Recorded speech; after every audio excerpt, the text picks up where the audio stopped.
Catherine O'Hara has passed away, according to confirmed reports, marking the loss of one of the most distinctive and beloved performers in modern film and television. Her death closes a career that spanned more than 5 decades, but her presence, her characters, and her influence will continue to live far beyond this moment.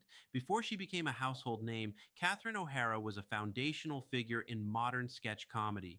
She emerged from the world of improvisation, where timing, instinct, and collaboration mattered more than polish.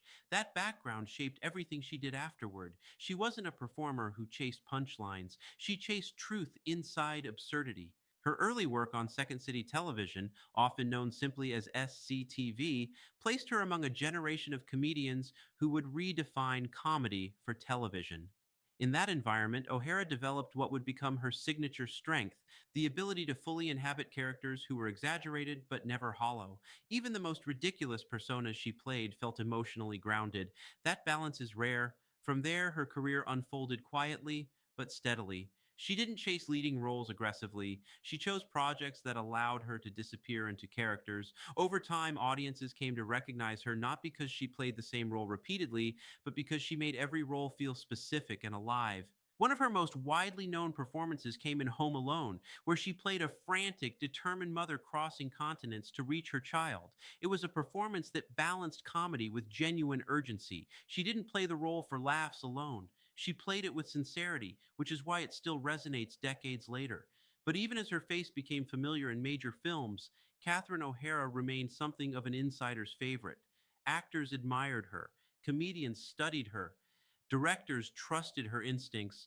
She had a reputation for elevating scenes without drawing attention to herself. That reputation reached its fullest expression later in her career. When Schitt's Creek premiered, few could have predicted how deeply it would embed itself in popular culture. As Moira Rose, O'Hara delivered a performance that was at once outrageous and deeply human. The voice, the posture, the vocabulary, all of it was heightened, theatrical, and instantly iconic.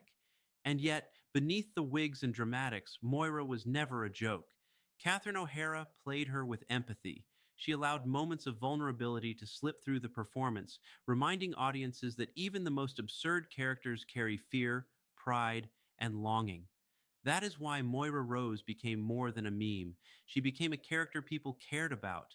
The role earned O'Hara widespread acclaim and introduced her to an entirely new generation of viewers. But it also reaffirmed something those who had followed her career already knew. She was never late to her greatness. The world simply took time to catch up. Throughout her career, O'Hara avoided easy categorization. She moved between comedy and drama without announcing the shift. She voiced animated characters, appeared in cult classics, and took on supporting roles that lingered long after the credits rolled. Her performances were marked by commitment. She did not wink at the audience. She did not apologize for bold choices. She trusted the character completely. That trust is what made her work timeless. Catherine O'Hara also represented something increasingly rare in the entertainment industry: longevity without compromise. She evolved without reinventing herself for trends. She stayed relevant not by chasing attention, but by refining craft. You could feel that discipline in every performance. Colleagues often spoke about her generosity as a scene partner. She listened, she reacted, she made others better. In ensemble casts, she didn't dominate, she anchored. That ability is one of the hallmarks of a great actor, and it is often overlooked because it is subtle. Her influence extended beyond the screen. Younger performers cited her as a model for fearlessness in character work. Comedians pointed to her as proof that comedy and dignity are not opposites. Writers trusted her to bring nuance to dialogue that could easily fall flat in lesser hands. In a career filled with memorable moments, what stands out most is consistency. Catherine O'Hara never phoned it in. Whether in a major studio film or a quiet television scene, she treated the work with respect. That respect was returned by audiences. As news of her passing spread, tributes reflected not just admiration, but affection. People didn't just praise her talent, they spoke about how her characters made them feel seen, understood, or comforted during different stages of their lives.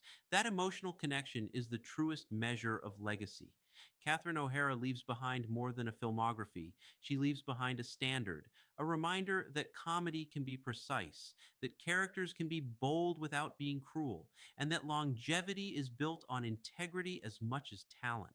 Her work will continue to be watched, quoted, studied, and loved. New audiences will discover her not as a historical figure, but as a living presence on screen, vibrant and immediate. She did not simply entertain.